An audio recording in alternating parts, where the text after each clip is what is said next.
Welcome to Dr. Fred Bell's Health, Science, and Energy Show.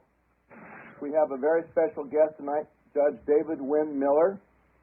And also welcome to all the people down in Tampa Bay at www.tantalk1340radio.com and all 1400 and 1380 above ground stations and other affiliates that are now tuned in.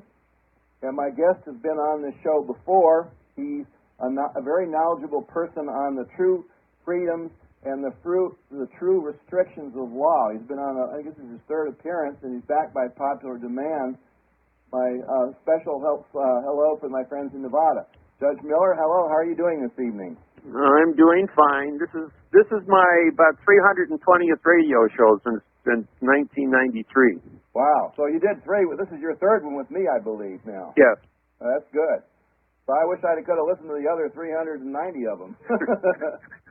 Yeah, there's a few hours out there. Yeah. So tell us what we're going to tell our audience, rather, what we're going to be talking about tonight. All right. Tonight we're going to be talking about the jurisdiction of what a court is.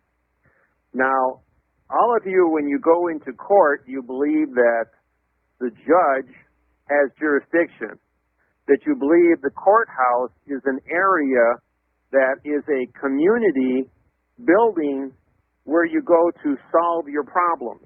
The truth of the matter is a courthouse is a vessel in dry dock controlled by the port authorities.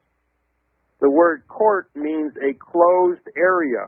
The word United States means anytime two or more people come together in a closed area. All people coming together in a closed area are aliens or foreigners, because all 7 billion people on planet Earth are alien to each other. They all have different beliefs based on their educational foundations, and all the paperwork that they file in court, the papers themselves are vessels. The papers are treated as foreign vessels coming into a foreign vessel in the courthouse itself.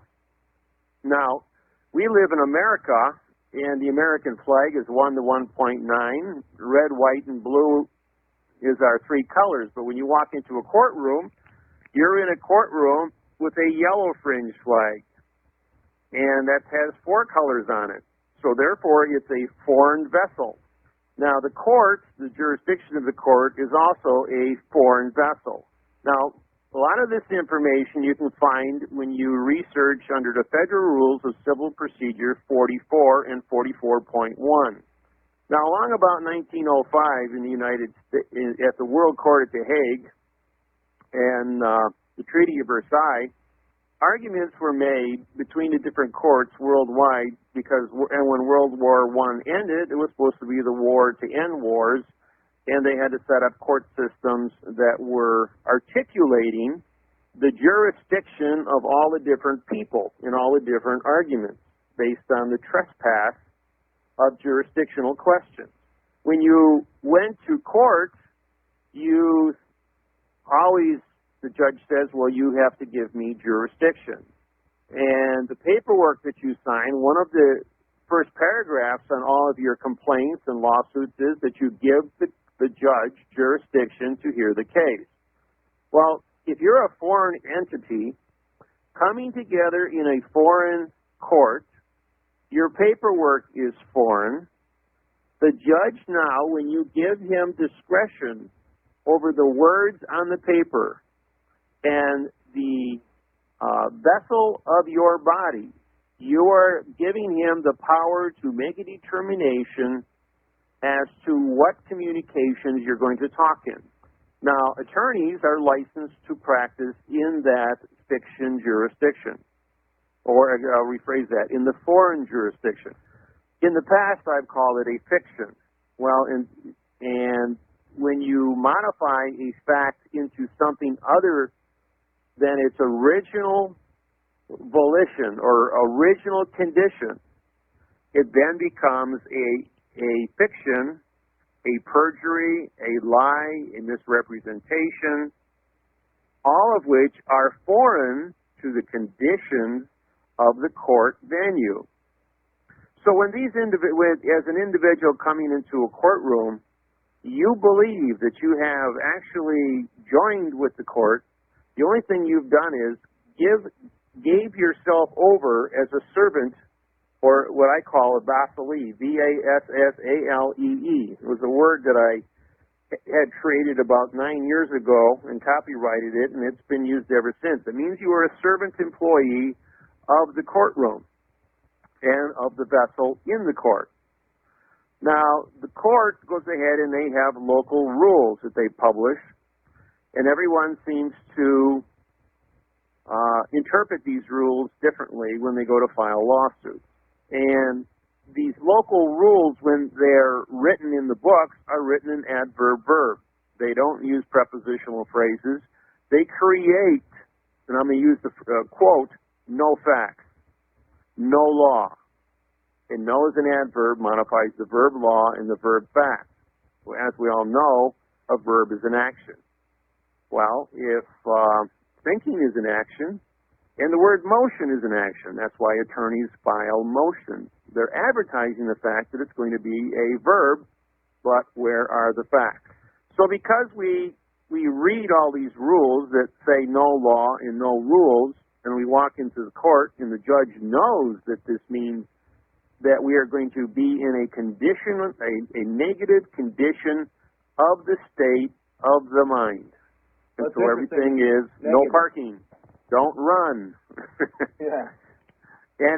And plausible deniability is the most obvious of all human responses. What was the first word you learned between the ages of 1 and 5? No, don't touch that. Don't reach up there. Don't spill your milk. Don't waste food. Everything was don't. So you wind up growing up in a negative condition of thinking.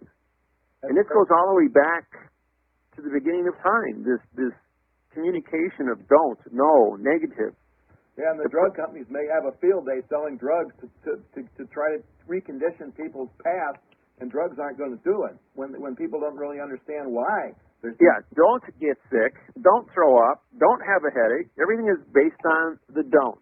Exactly. So where is the performance? See, in my technology, when we create a contract, the contract is a vessel. The vessel is bonded together. When you read the rules of what is required to go into court, you must have a stamp. In other words, a postage stamp on the vessel to pay for its freight. You must sign across the stamp, making you a postmaster to transport the vessel of the paper to the court, because the court is a foreign vessel from the sovereign territory of the condition of state to where you live. You must also endorse the value of your contract. Don't you endorse your personal checks at the bank when you cash them? You sign across the top of the back. How many of you listening have ever signed across the top of the back of the lawsuit you filed in court? Probably none of you. Good point. Now, a few weeks ago, we were going through some old documents. One of them from my father when he bought his first house in 1952. And you know, his mortgage contract had postage stamps stuck on it, and the bank officer and my father and the person selling the house all signed their names across the postage stamp to pay for the freight of moving the title of the property between point A and point B. In other words, changing titles. Now, they don't do that today, do they, Judge? I do. Well, I mean, and I instruct all my people to do the same thing. We're really aware of though anymore, is it? Well, it's still required. Yeah. Okay. All right. And just like the United States Supreme Court. Now, when they wrote the Constitution, thou was an adverb modifying the verb Constitution. Right. Well, the Constitution was a condition of state. It was supposed to be a title to fact for the Constitution, of the Constitution, with the Constitution. See, CON means contract. So they should have made the word Constitution or contract to be a fact. Instead, they made it a verb.